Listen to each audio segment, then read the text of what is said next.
할렐루야. 저 오늘 민수기 14장 1절부터 3절까지 말씀을 가지고 0.3초의 기적이란 제목의 말씀을 나누도록 하겠습니다. 이미지 띄워주시고요. 자, 여러분 앞에 저 물컵에 물이 반 든 모습을 보고 있다고 생각해 봅시다. 여러분은 저 물이 얼마나 남은 것 같으세요? 누군가 여러분에게 저 컵에 물이 얼마나 남았어? 라고 질문한다면 여러분은 뭐라 대답하시겠습니까? 네. 어떤 분은 물이 반밖에 안 남았어 라고 말하실 것 같고요. 또 어떤 분은 물이 아직 반이나 남았네 라고 말하실 것 같습니다. 이처럼 지구촌에 82억 명이나 되는 인구가 있지만 크게 두 부류로 구분되는 것 같아요. 첫째는 모든 일을 긍정적으로 바라보는 사람이고요. 두 번째는 모든 일을 비판적인 사고로 부정적으로 바라보는 사람입니다. 똑같은 조건에서 출발해도 전혀 다른 인생을 살게 될 것은 자명한 일이겠죠. 왜냐하면 삶의 열매를 결정하는 것은 환경이나 형편이나 자원이 아니라 그것을 대하는 자세와 태도이기 때문에 그렇습니다. 이 시간 한번 점검해 봤으면 좋겠어요. 나는 어떤 사람인가? 매사를 긍정적으로 바라보고 감사하며 사는 첫 번째 사람인지, 아니면 비판적인 사고와 부정적인 생각으로 남과 비교하면서 열등의식에 빠져 사는 사람인가? 오늘 말씀을 통해 점검하고 조정할 수 있기를 소망합니다. 모세 인도로 이집트를 탈출한 이스라엘 백성들은 2년 2개월 만에 가데스 바네아라고도 하고 바란 광야라고도 하는 신광야에 도착했습니다. 여러분, 광야가 어떤 곳입니까? 한 사람 먹을 음식, 양식 구하기도 쉽지 않은 곳이 광야입니다. 그런데 출애굽 당시 이스라엘 공동체 인구수는 약 250만 명이나 되었습니다. 그럼에도 불구하고 신실하신 우리 하나님은 메추라기와 만나를 내려주셔서 지난 26개월의 시간 동안 부족함이 없도록 먹여주셨고요. 의복이나 신발이 낡아지게 하지 않으셨습니다. 이스라엘이 물이 없어 목말라 할 때 반석에서 물이 솟아나게 해주셨어요. 여러분, 이집트에서 바란 광야까지는 성경에 기록되어 있죠. 열 하루면 가는 길입니다. 그런데도 우리 하나님은 2년 2개월 동안이나 빙 돌아가게 하셔서 은혜를 베푸시고 한 걸음 한 걸음 인생의 주인이 주님이시라는 사실을 알려주시고 하나님의 말씀에 순종하는 훈련을 해 오셨던 것입니다. 여기까지는 하셨어요. 그리고 하나님은 모세에게 이렇게 명령하십니다. 민수기 13장 2절 말씀, 너는 사람을 보내어 내가 이스라엘 자손에게 준 가나안 땅을 탐지하게 하여라. 각 조상의 지파 가운데 지도자를 한 사람씩 보내어라 명령하셨죠. 모세는 이 명령에 따라 12지파의 대표들을 가나안 땅으로 파송합니다. 그리고 12정탐꾼들은 40일 동안 가나안 땅을 두루 살피고 다니고 정탐하고 돌아온 것이죠. 민수기 13장 27절부터 29절까지의 말씀이 이 정탐꾼들이 이스라엘 공동체 앞에서 하는 공식적인 보고인데요. 유진 피터슨의 메시지 성경으로 27절 말씀부터 보겠습니다. 우리를 보낸 그 땅으로 갔더니 정말 그곳은 젖과 꿀이 흐르는 땅이었습니다. 이 과일을 보십시오. 보여줬어요. 가나안 땅에서 가져온 포도 열매, 석류 열매, 무화과 나무 열매를 가져와서 이스라엘 공동체에게 짠 하고 보여준 겁니다. 그 모습을 한번 상상해 보시죠. 이스라엘 백성들이 열매를 보고 얼마나 가슴이 뛰었겠어요. 그런데 문제는 28절부터입니다. 그러나 문제는 그곳에 사는 백성이 몹시 사납습니다. 그들의 성읍은 거대한 요새라는 점입니다. 더구나 우리는 거인족인 아낙 자손도 보았습니다. 아말렉 사람과 아모리 사람이 산지를 차지하고 있었습니다. 그리고 가나안 사람이 지중해 바닷가와 요단 강가에 자리 잡고 있었습니다. 여러분, 이스라엘 백성들 앞에 마치 물이 반 담긴 것 같은 상황 보고가 들어가고 있는 거예요. 여러분이 만약 이런 보고를 받았다면 어떤 반응을 보일 것 같습니까? 보고를 들은 이스라엘 백성들의 분위기는 점차 침울해져 갔습니다. 그러자 믿음의 사람 갈렙이 나섭니다. 30절 말씀 함께 읽습니다. 시작.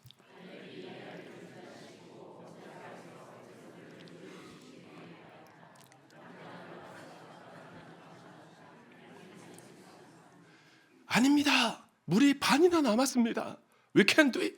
우리는 할 수 있습니다. 라고 큰 소리로 외쳤던 것입니다. 삼국지 적벽 대전은 조조의 100만 대군과 유비와 손곤의 10만 연합군이 맞선 전쟁 이야기입니다. 우리가 잘 알고 있는 이야기죠. 사실 우리는 10만 대군, 100만 대군 하면 그 숫자가 잘 가늠이 잘 안 오잖아요.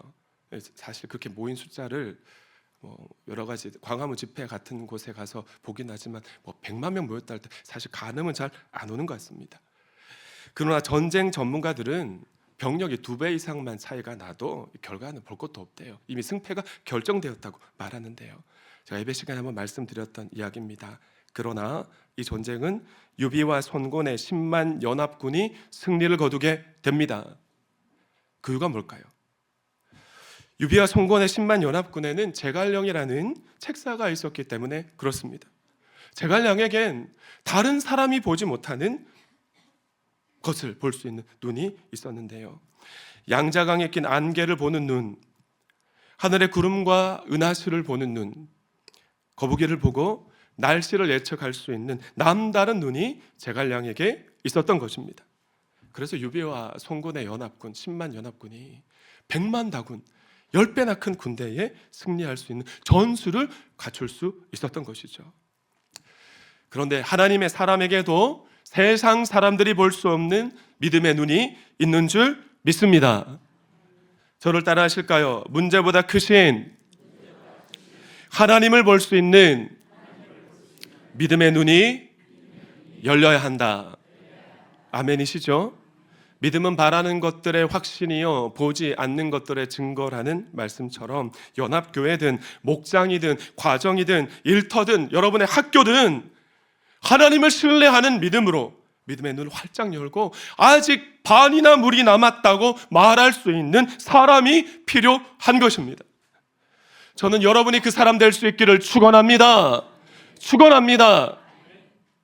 그러나 대다수 10명의 정탐꾼의 보고는 어땠나요? 부정적인 보고였습니다. 그러나 사실 그들이 맞는 이야기를 한 것이에요.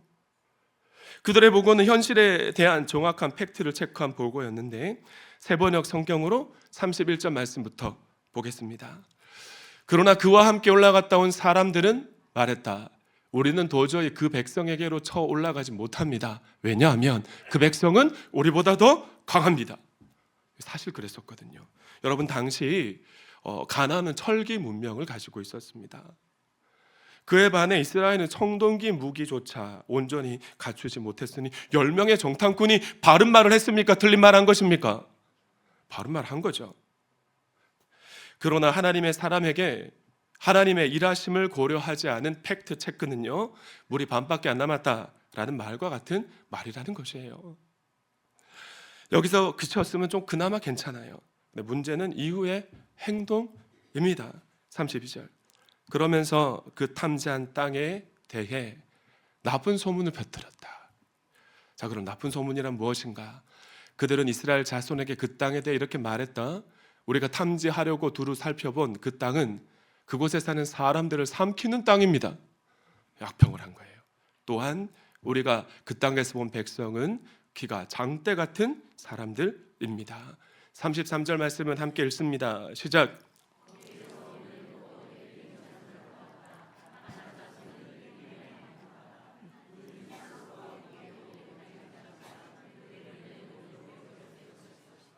여기서 메뚜기 컴플렉스라는 용어가 나온 겁니다.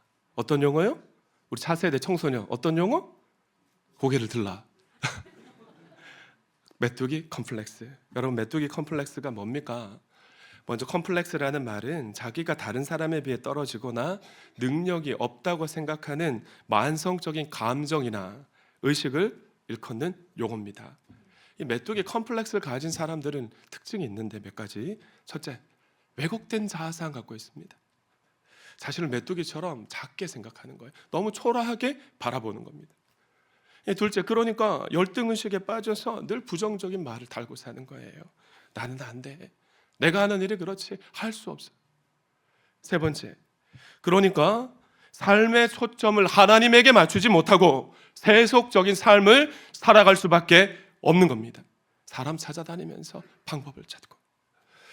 우리 하나님은 각 사람을 각자의 개성이 있는 걸작품으로 지으셨는데 이 얼마나 안타까운 모습입니까? 오늘 사탄이 그가 거느리는 졸개들에게 명령을 내렸습니다. 너희는 세상에 내려가서 하나님이 죽었다고 믿도록 사람들을 설득하거라. 그런데 세상으로 내려갔던 졸개들이 너무 빨리 돌아온 거예요. 놀란 사탄이 졸개들에게 물었습니다. 그래, 하나님이 죽었다고 믿도록 사람을 잘 설득하고 돌아왔느냐? 그러자 졸개 중 하나가 이렇게 대답했다고 해요. 그럴 필요가 전혀 없었습니다. 크리스찬조차 말로는 하나님을 믿는다고 하지만 하나님이 없는 것처럼 살고 있었습니다. 우리를 돌아보게 하는 예화 아닌가요? 사랑하는 도안가족 여러분, 하나님의 형상대로 지음받은 인간의 말은 능력이 있습니다. 영향을 끼쳐요. 내뱉은 말이 곧바로 파급력을 일으킵니다. 특히나 부정적인 말은 더 큰 파급력을 일으키는데요. 1절 말씀 표준 세번역 성경으로 한 번 더 읽어주십니다. 시작.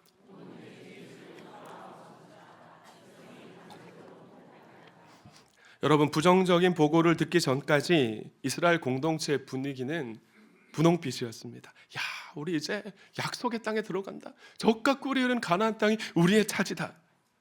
그랬던 그들의 미래가 이 부정적인 말 때문에 순식간에 잿빛으로 변한 것입니다. 우리를 그냥 이집트 땅에 내버려 두지 왜 우리를 여기까지 끌고 와서 칼에 맞아 죽게 만드는가? 아내와 자식들이 사로잡히기 전에 다른 지도자를 세워서 이집트로 빨리 돌아가자. 지도자 모세와 아론을 원망하면서 밤새도록 통곡했다고 본문이 기록하고 있습니다. 그래서 한 성경 신학자가 이렇게 말했습니다. 이스라엘이 이집트에서 빠져나오는 것은 단 하루가 필요했지만 그들 안에서 이집트를 빼내는 것은 몇 년이 걸렸다고요? 40년이 걸렸다. 왜일까요? 이스라엘 백성들은 감사보다 불평이 체질화된 민족이거든요. 광야 생활을 하는 동안 이 사람들은 끊임없이 원망하고 불평했습니다. 홍해 앞에 섰을 때도, 이집트에서 가져온 양식이 다 떨어졌을 때도, 물이 있어서 마실 수 없을 때도, 지도자 모세가 구스 여인을 아내로 맞을 때도, 새로운 상황에 부딪힐 때마다 그들은 비난하고 원망하고 불평하는 말과 행동을 했던 것입니다. 그래서 별 놀랄 것이 없죠. 오늘 이스라엘 공동체의 모습이 평소 실력을 우리에게 보여주고 있는 거예요. 우리는 두 가지 반응에 대한 결과를 잘 알고 있습니다. 사랑하는 여러분, 믿음으로 긍정적인 보고를 하고 말을 했던 사람들은 어떻게 되었습니까? 약속의 땅 가나안을 소유하는 아브라함 언약의 성취자가 된 줄 믿습니다. 반대로 차라리 광야에서 죽었더라면 더 좋았겠다고 그런 말을 쏟아놓고 원망했던 사람들은 그들이 내뱉은 말 그대로 하나하나 광야에서 죽어가야 했어요. 왜일까요? 우리가 믿는 하나님은 성도의 말을 기도로 접수하시는 분이기 때문입니다. 여호수아와 갈렙은 이스라엘 공동체의 부정적인 모습에 너무 마음이 아팠습니다. 슬픔에 겨서 옷을 찢고요, 큰 소리 외쳤습니다. 그 땅은 정말 좋은 땅입니다. 하나님이 함께 하시니 그 땅의 방어력은 사라졌습니다. 반드시 그 땅을 하나님이 우리에게 주실 것입니다라고 외쳤지만 이스라엘 공동체는 두 사람을 돌로 쳐서 죽이려고까지 합니다. 그러자 여기까지 지켜보고 계셨던 우리 하나님, 이스라엘 백성들에게 이렇게 말씀하셨습니다. 내가 나의 삶을 두고 맹세한다. 너희가 나의 귀에 들리도록 말한 그대로 내가 반드시 너희에게 하리라. 두둥. 하나님은 12정탐꾼이 정탐한 40일 중 이 하루를 1년으로 계산하셔서 이스라엘 백성들을 40년 동안 광야 뺑뺑이 돌린 거예요. 왜 그렇게 하셨을까요? 광야에서 다 그들이 내뱉은 말 그대로 죽게 하시려고. 불평의 무리들은 광야에서 다 죽고 여호수아와 갈렙을 비롯한 새로운 세대만 약속의 땅에 들어갔다는 사실을 우리는 너무나 잘 알고 있죠. 여러분, 제가 지금 무슨 말씀을 정확하게 드리고 있습니까? 성도의 말은 능력이 있다. 할렐루야. 그것이 긍정의 열매를 맺든 부정의 열매를 맺든. 미국 캘리포니아 대학교의 로버트 에먼스 교수와 마이애미 대학교 마이클 맥컬러프 교수는 감사하는 태도가 사람에게 어떤 영향을 미치는가에 대한 실험을 했습니다. 실험 대상을 세 그룹으로 나눴어요. 그리고 일주일 동안 세 종류의 말과 행동에 집중하도록 한 것입니다. 첫 번째 그룹은 기분 나쁜 일 계속 생각하게 하고 말하게 하고, 두 번째 그룹은 감사한 일 생각하게 하고 말하게 했어요. 그리고 세 번째 그룹은 일상적인 일에 집중하도록 한 것입니다. 결과가 어떻게 되었을까요? 어떻게 되었겠습니까? 여러분이 생각하는 그대로 감사하는 일에 집중한 두 번째 그룹이 가장 큰 행복감을 느꼈다고 합니다. 실험은 여기서 멈추지 않았어요. 감사한 일에 집중해서 행복감을 가장 많이 느낀 그룹을 대상으로 다시 1년 동안 심리 조사를 벌였습니다. 1년의 시간을 지나가는 동안 계속 감사를 연습시키고 말을 하게 하고 생각하게 했더니 이 사람들의 삶의 태도가 긍정적으로 바뀌었고요. 스트레스를 적게 받고 어려운 일도 쉽게 극복하는 결과가 나타났다고 합니다. 그런데 이것이 감사의 힘입니다. 데보라 노빌 이미지 띄워주세요. 예쁜 여자 사진을 보여드리고 있습니다. 미국에서 방송 진행자와 기자로 활동하면서 두 차례나 에미상을 수상했던 크리스천 앵커 데보라 노빌이라는 사람은 감사의 힘을 0.3초의 기적이라고 표현했습니다. 이 책도 썼어요. Thanks, 영어로 thanks 한 단어 말하는데 걸리는 시간이 0.4초인데 이 말을 표현하면 놀라운 기적 같은 열매들이 맺어진다는 것이죠. 저는 오늘 2부 연합예배에 참석하신 모든 성도님들이 여러분의 한계를 뛰어넘고 지지부진했던 삶의 굴레를 끊고 하나님이 행하시는 기적의 주인공 될 수 있기를 축원합니다. 축원합니다. 그러려면 감사를 하고 0.3초 기적의 주인공이 돼야 되겠죠. 첫째, 깨달아야 됩니다. 러시아의 대문호 토스토옙스키는 인간은 감사할 줄 모르는 두 발 달린 동물이다 그랬습니다. 하나님이 우리 삶에 베풀어 주신 일을 한번 생각해 보시죠. 얼마나 크고 놀랍습니까?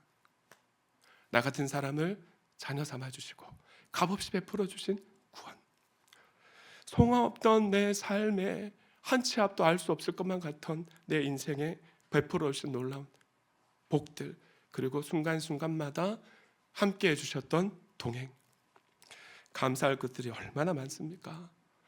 나의 삶의 모든 것이 당연한 것이 아니라 하나님의 은혜였는데 우리가 깨닫지를 못하는 거예요, 여러분. 감사할 줄 모르기 때문에 두 발 달린 동물이 되고 마는 것입니다. 목장에 소속되신 분들은 매주 목장 모임 시간에 그나마 감사 나눔 훈련하잖아요. 그런데 그때 전 나눌 게 없는데요, 이렇게 말하는 분이 있다고 합니다. 우리 하나님 그 이야기 듣고 얼마나 섭섭하실지. 두 번째, 만족해야 됩니다. 크리스천이 감사하지 못하는 가장 큰 이유는 하나님이 허락하신 것들을 만족하지 못하고 자꾸만 다른 사람, 다른 환경과 비유하기 때문에 그래요. 나는 왜 이 모양일까? 저 사람은 저렇게 잘 사는데, 저 아무개 집사 아들은 이번에 또 어떤 대학에 들어갔다는데 우리 애는 왜 이 모양이야? 그러는 거죠. 그러나 기억하십시오. 태초의 뱀의 형상으로 에덴 동산에 침투했던 마귀가 하나님과 비교하는 의식을 하와에게 불어넣어서 하와가 범죄했다는 사실을. 최근에 하나님께서 저에게 주신 가장 큰 은혜가 비교 의식에서 벗어나게 했다는 겁니다. 하나님이 주신 것에 감사하는 마음을 주님이 주셨어요. 저는 인정 욕구가 참 강한 사람입니다. 승부욕도 강해요. 그래서 목표를 정하고 지기 싫어서 막 아둥바둥하며 경쟁하면서 그걸 갖고 달성감, 성취감을 느끼는 사람이었는데, 그러다 보니까 목회자 모임을 가면 비교의식에 빠지는 거죠. 뭐 가정교회를 가든 한성교회 목회자 그룹을 가든 노예를 가든 비교의식에 빠져서 좀 나보다 큰 교회, 우리 교회보다. 그러면 약간 쪼그라들고. 그 어느 날 토요일 저녁에 주일 설교 초안 준비를 마치고 주일 찬양팀이 불렀던 충분한 은혜라는 찬양을 듣고 있었습니다. 가사가 이렇습니다.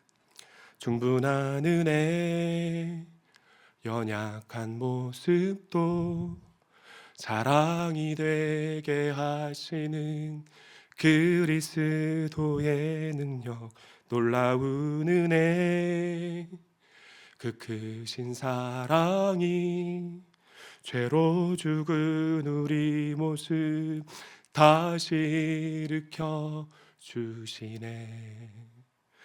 주의 은혜 말로 다 담을 수 없는 우리를 향한 아버지의 사랑 예수의 이름 그 이름 찬양해 부족함 없는 충분한 주의 은혜 충분한 주의 은혜 이 찬양을 제 입술로 고백할 때 제 안에 살고 계신 그리스도 예수의 영이신 성령님께서 진 목사 내 은혜가 족하다 그렇게 감동하셨습니다. 제가 언젠가 한번 나누었었죠. 그리고 이렇게 말씀하시는 거예요. 내가 너를 동암교회 담임 목사로 세웠잖니. 근데 너가 비교의식에 빠져서 만족하지 못하고 감사하지 못하면 너만 불행해지는 것이 아니야. 내가 너에게 맡긴 동암교회와 성도님들의 얼굴에 웃음이 사라지게 만든단다. 와, 그날 얼마나 하나님 앞에 울면서 회개했는지 모릅니다. 사랑하는 동안가족 여러분, 하나님이 주신 것에 감사하지 못하고 비교의식에 빠지면 나만 불행한 것으로 끝나는 것이 아닙니다. 나의 자녀와 친구 자녀를 비교하는 순간요 내 자녀가 불행해지고요 바보 천치가 되는 것입니다.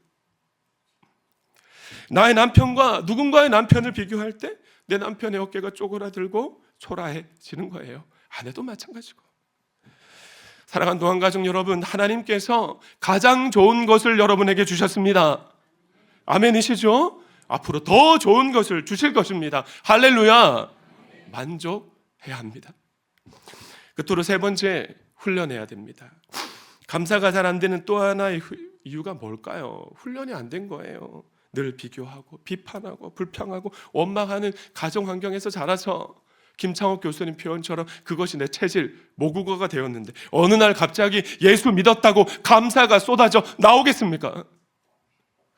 우리의 삶을 움직이는 것은 의식이 아니라 무의식이고 감사가 무의식에 탑재되어서 바디 머머리가 될 때 감사 체질이 되는 건데 그러려면 우리가 연습이 안 돼 있는 거죠. 믿음의 눈을 열어서 매사를 긍정적으로 바라보고 감사하는 일을 연습해야 합니다. 그래서 성경이 말씀하잖아요. 감사하라, 감사하라, 감사하라. 끊임없이 감사를 가르치고 있고요. 추수감사절, 각종 절기가 있는 것입니다. 왜요? 감사하는 삶을 훈련하라고. 큰 것에 감동하고 놀라기보다 작은 것에 감사하고 먼 미래를 바라보며 일어날 일들보다 지금 이곳에서 감사를 찾는 저와 여러분이 될 수 있었으면 좋겠습니다. 자녀들에게도 열심히 가르쳐야 됩니다. 오늘 추수감사주일 그냥 보내지 마시고 가족들과 애찬하세요. 그리고 한 해 동안 하나님께서 우리 인생에 베풀어 주신, 우리 가정에 허락해 주신 하나님의 은혜를 아버지가 먼저 감사의 고백으로 올려드려 보시죠. 아버지가 예수 안 믿으시는 분은 어머니 가셔도 괜찮고 그 순간 그 애찬의 자리는 예배의 자리가 되고 하나님의 영광의 빛이 내려올 겁니다. 그리고 자녀에게 부모의 신앙이 전수될 줄 믿습니다. 말씀을 맺습니다. 늘 자신이 불행하다고 생각하는 사람이 있었습니다. 어느 날 이 사람이 프랑스의 철학자이자 평론가인 알랭, 행복론이라는 쓴 저 알랭을 만나서 자신의 불행을 한가득 쏟아 놓았답니다. 불평불만. 그래서 알랭이 이렇게 말했대요. 남보다 나은 점에서 행복을 구한다면 우리는 영원히 행복하지 못할 것입니다. 왜냐하면 누구든지 남보다 한두 가지 나은 점은 있어도 전부 뛰어날 수는 없기 때문에 그렇습니다. 비교하지 말라는 거죠. 하나님은 이렇게 말씀하셨습니다. 감사하는 마음으로 재물을 바치는 사람이 나에게 영광을 돌리는 사람이니 그런 사람은 올바른 길을 걷고 있고 올바른 길을 걷는 사람에게 내가 나의 구원을 보여주리라. 옆에 계신 분에게 인사합시다. 감사의 능력을 경험하며 삽시다. 시작. 사랑하는 도함가족 여러분, 계속해서 말씀드립니다. 감사의 언어는 능력이 있습니다. 감사하는 사람만 내 삶의 구원의 역사를 일으키시는 하나님의 기적을 날마다 경험할 수 있는 것입니다. 특별히 추수감사 주일인 오늘 가족들과 함께 더 많은 감사를 주님께 올려드리는 저와 여러분의 하루가 되길 축원합니다. 축원합니다. 하나님께 영광의 박수 불러드립니다.